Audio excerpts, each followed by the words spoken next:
One of the most important things that you can learn how to do for your overall health and healing is to learn how to dissolve emotional triggers. And I'm going to walk you through the steps in this video. I think this is such an important topic, and especially for those of us dealing with complex conditions like mast cell activation syndrome, dysautonomia, and chronic fatigue. I see again and again, both for myself and for other people, that in sensitive bodies, emotional triggers are just as overwhelming, if not more, than physical ones.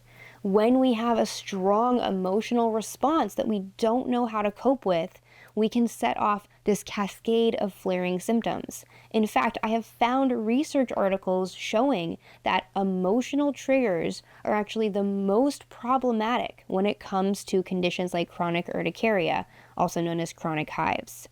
So this is very real. It's been observed again and again in the medical literature and by clinicians like myself. So learning how to meet our emotional triggers and work through them in real time is one of the most powerful and often neglected steps that you can take towards your healing. So let's start with a little more of the neuroscience on why this matters. Remember, when you are living with chronic illness, your nervous system is already working overtime. Inherently, like by definition, if you have a chronic illness, your body is scanning constantly for danger. Chronic illness always comes with some amount of limbic system hijack. Some people call it limbic system impairment, where your brain, your primal part of your brain, your amygdala, can start to mistake objectively neutral events, maybe a smell, a sound, or even a thought, as a threat. Now, this makes sense because in the past, unexpected things did happen that caused serious damage to your body. That's how you got into this situation in the first place. So it's understandable how your nervous system and your brain has gotten here, but that does not take away the fact that now in the present, every time you react strongly to these emotional triggers with a big reaction, your nervous system is reinforcing this loop of hypervigilance and danger. And so over time, what this means is that the body gets stuck in this activated stress state. And healing literally cannot happen when you are in that state. My good friend Courtney Jacobs gave me this metaphor where cortisol is kind of like an ambulance going down a freeway with the sirens on. When the body notices that cortisol is moving through our bloodstream, all the healing mechanisms in the body pull over, right? Just like a good citizen, you're supposed to pull over for an ambulance, and the body is doing what it was designed to do. When it sees cortisol coming, it pulls over, and cortisol gets the right of way. So these healing mechanisms in the body are not going to come back online until that cortisol is gone, until the body believes that the danger is gone. Now, I believe that a huge part of the problem is that our society actually rewards emotional reactivity and self-victimization. And I want to be very clear that this is happening on all sides of the political spectrum, on all sides of the cultural spectrum. Pretty much every group in modern Western, particularly American society, has this problem. So I'm not pointing to anyone in particular, and I'm not leaving anyone out. Overall, we are now living in a culture that amplifies outrage and celebrates drama. Our media system has hijacked our innate tendency to reject injustice. We do have that innate tendency. It's a very, very deep instinct that when we see something that we feel is unjust, we're going to have a strong reaction to us. And that's a good thing. That helps us always make our communities and our societies and ourselves better. But the problem is that it has been turned against us because clicks and views are profitable. Now, combine that with the fact that people with chronic illness have been repeatedly gaslit by medical professionals. So this means, sorry, my cat just got startled. This means that we have been told over and over again in the context of doctor's appointments and going over test results that no, we're not really sick. We're just crazy, right? How many people listening have been told, oh, I think you just have anxiety. I'm going to refer you to psychiatry.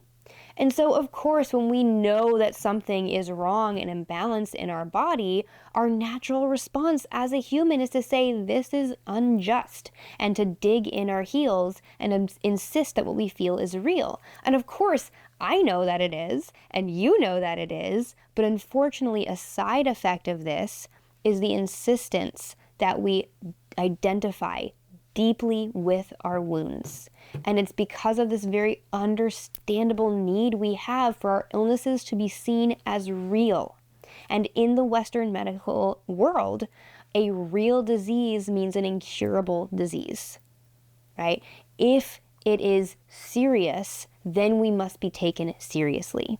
And so we start to really identify with our conditions in order to feel valid. But I am telling you that this will backfire every time when you're actually trying to seek true healing and recovery.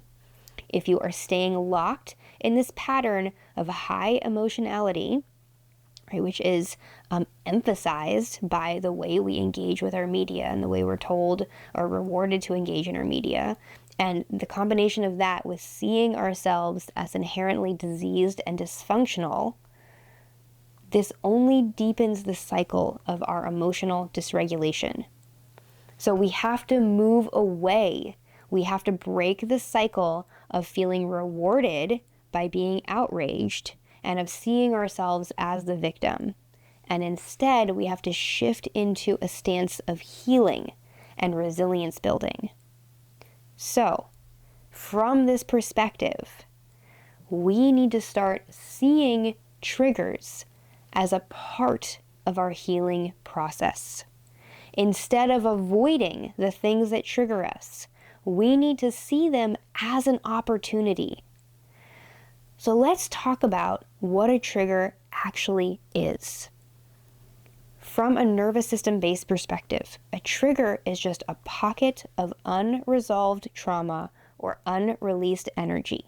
So this is where energy has been stored in our fascia, and these patterns of stuck, stored energy and tension are connected directly to our primal emotional brain, the one that gets so activated when we experience injustice or perceive something to be unjust. And so a trigger is your nervous system just showing you where this unreleased energy lives in your body.